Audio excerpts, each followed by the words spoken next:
অবিশ্বাস্য হলেও সত্যি যে দেশটি বাংলাদেশের চেয়ে প্রায় 17 গুণ বড়। এমনকি ওয়েস্ট আর্কটিকা প্রায় ভারতের সমান এবং বিশ্বের সবচেয়ে বড় দ্বীপ গ্রিনল্যান্ডের দ্বিগুণেরও বড়।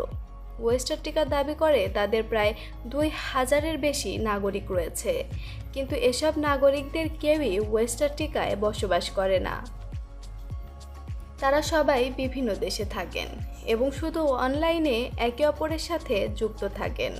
তবে চাইলেও বাস্তবে ওয়েস্ট আর্কটিকাতে কেউ বসবাস করতে পারবে না, কারণ অ্যান্টার্কটিকা মহাদেশের যে অঞ্চলটি নিয়ে ওয়েস্ট আর্কটিকা গঠিত সেটি সম্পূর্ণ বরফ আচ্ছন্ন এলাকা। এখানকার তীব্র ঠান্ডার কারণে এলাকাটি মানব বসতির অযোগ্য অঞ্চল।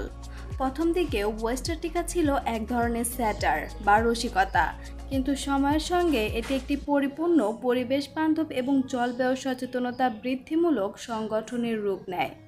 বর্তমানে তারা অ্যান্টার্কটিকা সংরক্ষণ এবং জলবায়ু পরিবর্তন নিয়ে সচেতনতা তৈরির কাজ করে থাকে। এখনও পর্যন্ত কোনো রাষ্ট্র ওয়েস্ট আর্কটিকাকে আনুষ্ঠানিকভাবে স্বীকৃতি দেয়নি।